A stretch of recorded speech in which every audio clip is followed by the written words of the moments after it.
já uma terra com secretos. Aí eu baile de uma fibra, hoje sai de colocar uma com secretos. E na chuva de olho, já uma terra com secretos. Aí eu baile de Yahweh, Yahweh, Yahweh, Yahweh, Yahweh, Yahweh, Yahweh, Yahweh. Watch me going higher, higher, higher. Look it, steady the flying. Look it. Yahweh, Yahweh, Yahweh, Yahweh, Yahweh, Yahweh, Yahweh, Yahweh. Yahweh, Yahweh, and Mr. Pepemo, Yahweh, Yahweh, welcome to Genesis, I'm about to speak the truth like it's prophecy. Tiny John Tamjajuru, Kini Susu Fashion, you what you do. Ọlọ́run ìṣọ̀lá Ọládélé ṣèbí ló fojú ọ̀run ṣèbí ló fojú ọ̀run òun náà ní Ọlọ́run àgbáyé o alágbára bí àrá o ẹ̀yà Júdà o ó dé.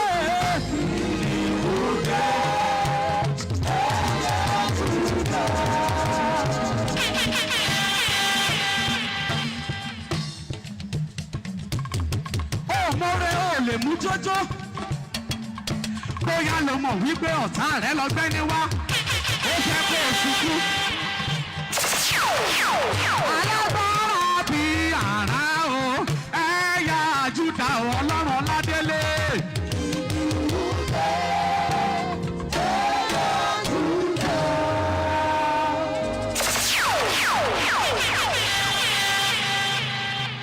Praise the Lord, praise the Lord. Wait.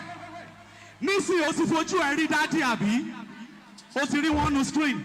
You want to lift your body. If your hands are not too busy, come on, jam those beautiful hands together and shout hallelujah! I will never be ungrateful to you, Lord. I will never be ungrateful to you, Lord. I will never be ungrateful to you, Lord. I will never be ungrateful to you, Lord. Aláyọ̀ ìwọ ò ní ṣàlàyé ìmọ̀re kojú. I will never be ungrateful to you, Lord. I will never be ungrateful to you, Lord. I will never be ungrateful to you, Lord. Ó yá sọ wípé Jèhófà.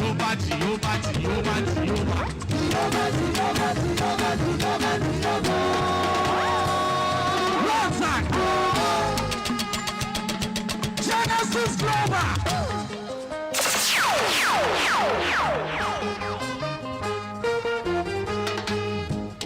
Genesis Global, are you here? You do like this. Ega, Baba, oh. Ega, one time. Ega, Baba, oh. Ega, oh. Ega, Baba, oh. Ega, oh. Ega, Baba, oh. Ega, one time. Oh, yeah, so we pay. Jesus, oh, Jesus. Sókè kó pariwo èṣù jáwèrè. Àwọn abiyamọ wọn ọ̀gbọ́n mi fò sókè sọ wípé èṣù jáwèrè. Jésù ooo Jésù olórúkọ àpèrire Jésù Jésù Jésù. Wọ́tà.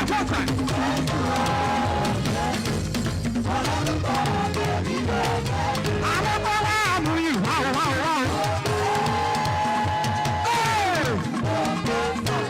Let me see your dance step.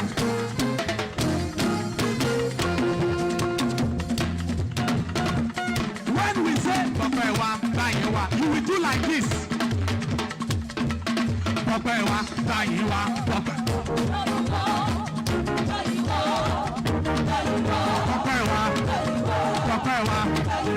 Pọ̀pẹ̀wá. Orúkọ tó gbà mí láwo, tó múnú mi dùn, tó gbà mí lẹ́rìn ayọ̀ sí.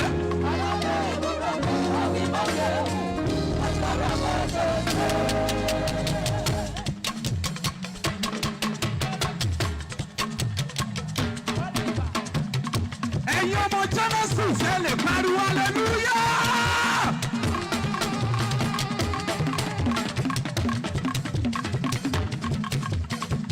Jehovah, Jehovah, Jehovah, Jehovah, Jehovah.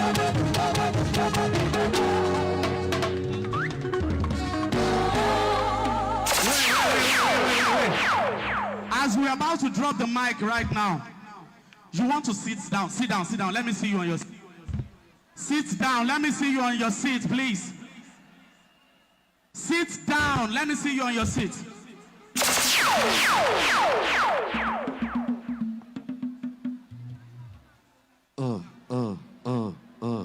Are you seated? Are you seated? Oh, yeah, tap your neighbor. Say neighbor, meal. Say neighbor. Two.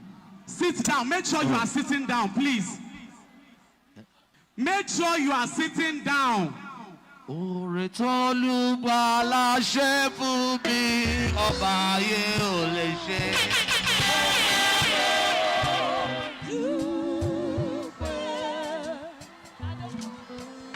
Oretolubala ṣe fún mi, ọba ayé ò lè ṣe.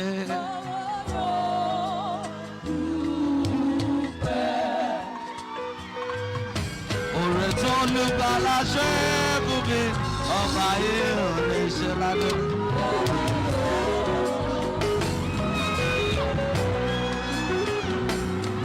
Òòrè tó Olúwa ṣe fún mi, ọba ayé ò lè ṣe.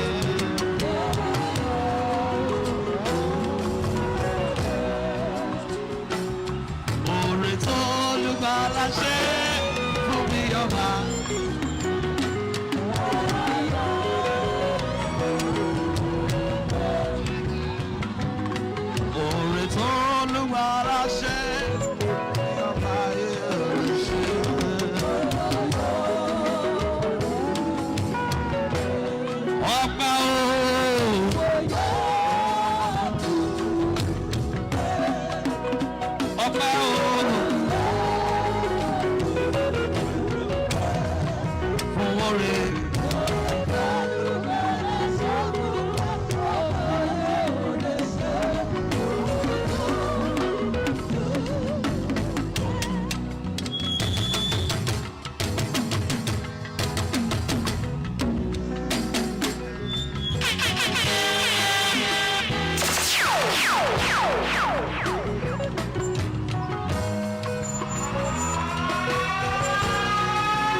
Hallelujah, adúpẹ́. Hallelujah, adúpẹ́.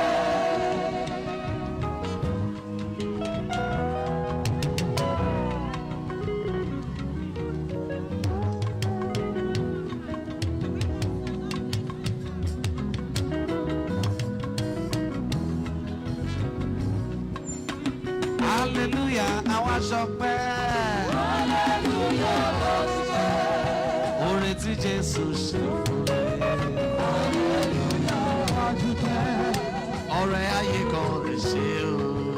Hallelujah, adúpẹ́. Olówó ayé kan kò lè ṣe o. Hallelujah, adúpẹ́. Ẹ bá mi dúpẹ́ lọ́wọ́ ìṣòrí mo yá máa. Tó ṣe lérí tó sí mo bá ṣe ṣiṣẹ́. Ayé ló tán, Jésù ní lókè. Ẹ bá mi yọ̀, ẹ bá mi yọ̀, ẹ bá mi yọ̀, bàbá lógo. Ó dá mi lójú pé Olúwa ló rán mi. Ayé ṣe lásán ni. Genesis amabori. Èmi lọ bá gíga kan.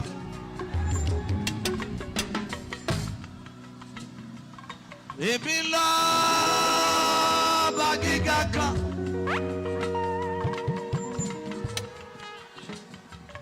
Gíga gíga lórúkọ rẹ̀ ń jẹ́. Jésù Kristi àdàbí tí mo bá lọ́lọ́run mi ràn lẹ́yìn rẹ̀.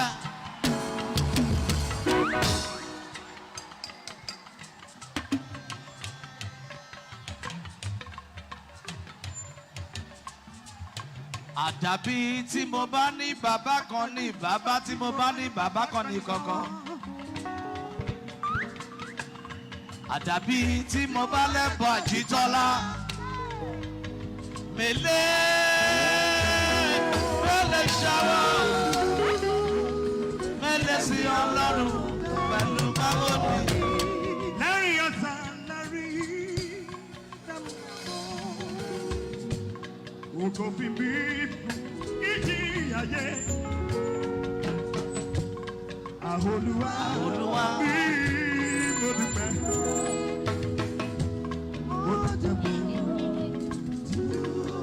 Ìpè tó gbé mi o, ìpè ọlá mi, mo yìn Jésù, mo ti bọ́ wọ́ mi, kọ̀wé owó rere. Èmi kò ní padà mọ́. Kò sẹ́ni bíi Jésù fún mi láyé o. Ẹ̀yin ará ẹ gba Jésù gbọ́. Ọ̀rẹ́ kò lè kú fún mi, ọ̀rẹ́ kò lè farada fún mi ó jàre. When I am down,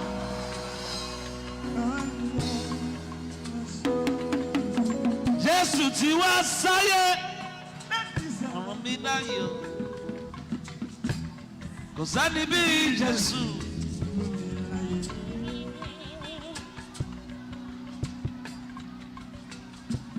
You are the Lord, that is your name. You will never share your glory with any man. You will never share your glory with anybody. Almighty God.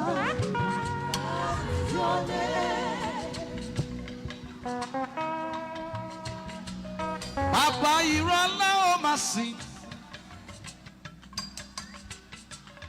Papa ìrọ̀lẹ́ ó máa bọ̀.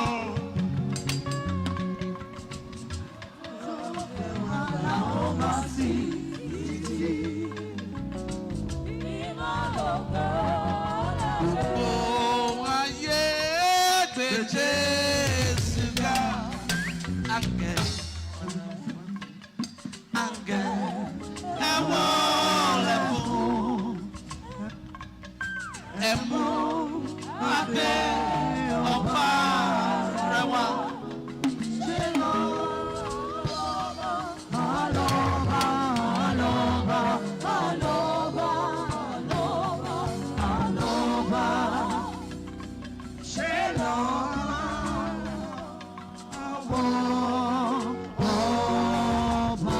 Lẹ́yìn Jésù kò sẹ́nìkan.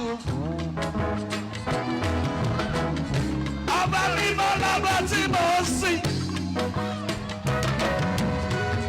Lẹ́yìn Jésù kò sẹ́nìkan. Alágbára gbogbo orúkọ rẹ̀. How many of you can sing? Lẹ́yìn Jésù kò sẹ́nìkan. Ọba mímọ́ lọ́ba tí mo sìn. Lẹ́yìn Jésù kò sẹ́nìkan. Alágbára gbogbo orúkọ rẹ̀. Ìgbà ìjì ayé bá dá. Bàbá mi máa mú màá tọ́tà ọmọ. Ó ti gbà mí, ó ti gba ayé mi yìí là. Alóbi jùmọ̀ ọmọ rẹ̀. Ìjó kíni ìbàjọ́ fún bàbá. Ara kíni ìbàdà fún bàbá.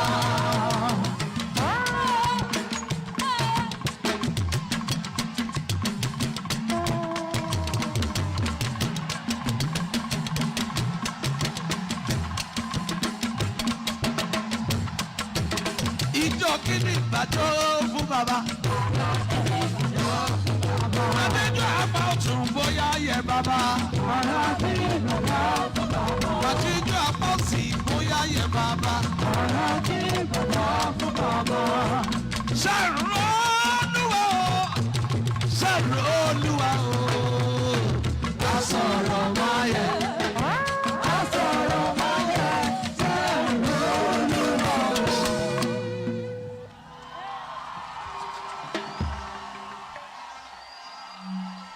Have your seat. Alive. Have your seat. Have your seat. Just take your place. Seat. Have your seat. Come on.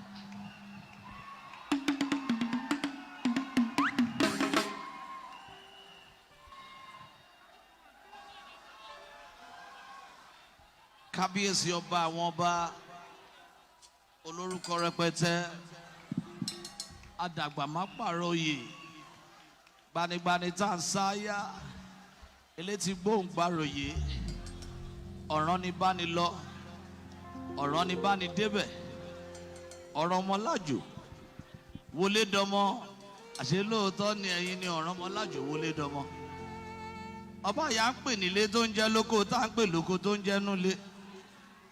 Ọlọ́run tó ga tí ẹ̀dá kan ò ga jùlọ bí àpáta ṣe ga jó bí òkè ṣe ga tó òkè ni wọ́n ń wo ìràwọ̀ Ọlọ́run gbogbo ìràwọ̀ àkèké tán wonderful 2 dáfù 3 dáfù ọba kan ṣo tí ò yí padà. You are worthy, Lord. It can only be you. Ọba tó tó.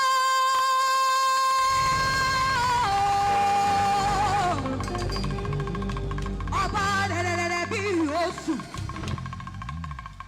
Ọba tí kì í gbàkọ́ tì lọ́wọ́ ẹni kó tó fún ni lálàáfíà. Arúgbó ọjọ́ ooo. Torí ọba tó ń pa Ísírẹ́lì bọ̀ kì í sùn bẹ́ẹ̀ ni kì í tó gbé. Kábíyèsí o, mọ̀lábàbà níwájú akiri ṣore. Ọba tó lè pa, ọba tó lè jí.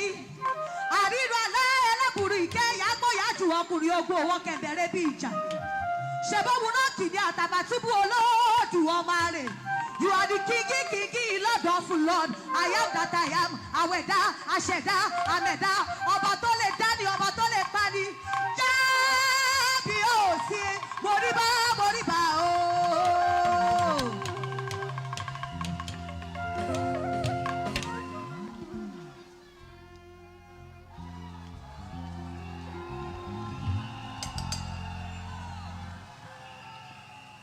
Jésù ti jọba. Jésù ti jọba.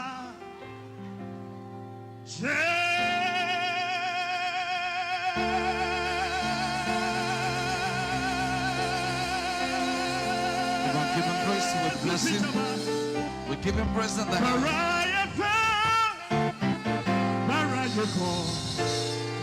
We bless you, Lord. Thank you so much.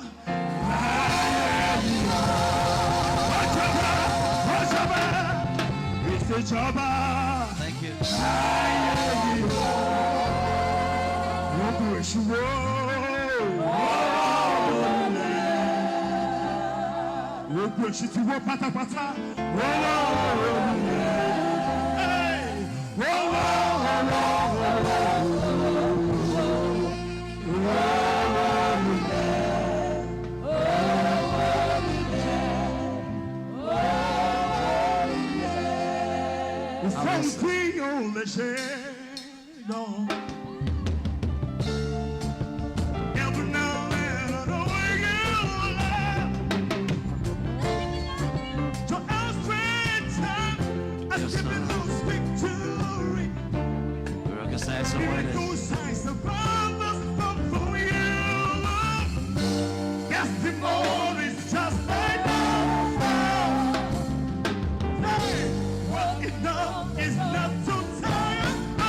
around for my good. He's turning things around for my good. I look at myself and I can see God around me.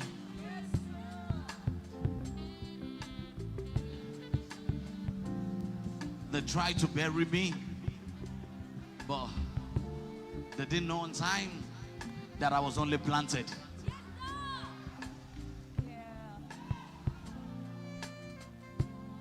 He that is in me is greater than he that is in the world.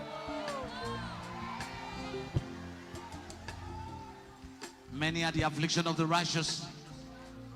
Many. Many. Many. Many are the affliction of the righteous. That means the righteous needs to cry before laughing. Weeping may endure for a night, just a night, but joy comes in the morning. No wonder I got no power of my own, I got no glory of my own, I got no strength of my own.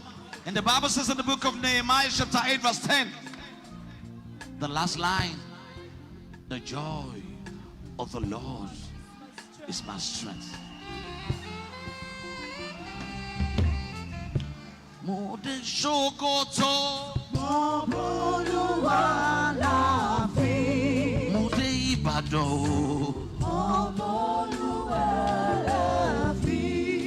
more than Shokoto, more than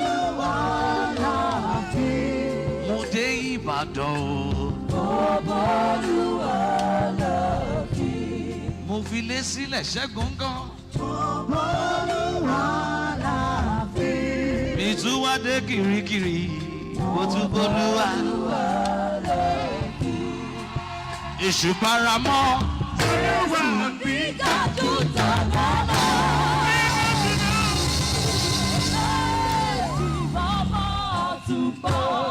Èṣù paramọ́. Iná jùlọ lọ. Ìmọ̀lẹ̀ dé o.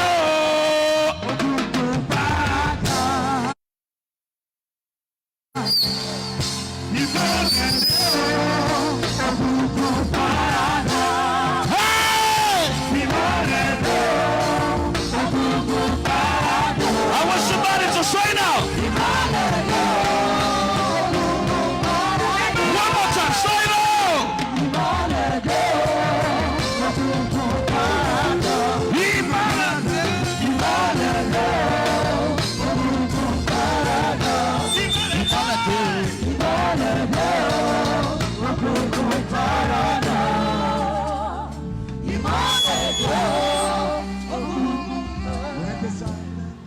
Ẹni tó lọ́rùn ṣe tirẹ̀, ta ló lè kọjú Jésù? Ẹ̀hún ayọ̀, Genesis Global, ẹ̀hún sayọ̀, ẹ̀kẹ́ hallelujah. Ẹni tó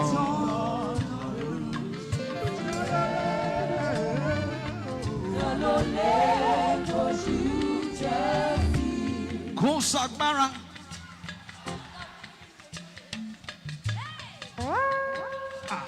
Kò sagbára. Tó dàbí ti bàbá.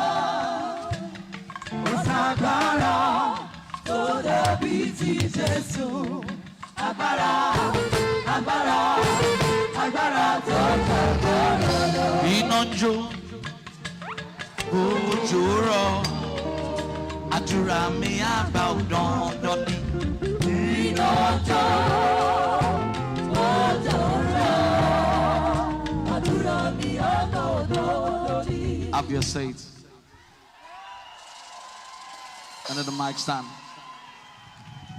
I want everybody under the sound of my voice to do something right now. I want you to frustrate the devil, because we are in Genesis and there's no nemesis against Genesis, because God is too faithful to fail. And that's why our code is G 2F, 2F. God is too faithful to fail.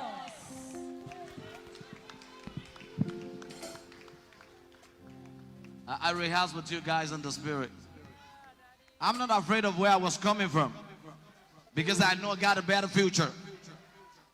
Trust me, I'm not afraid of where I was coming from. If you're coming from somewhere, you're going somewhere.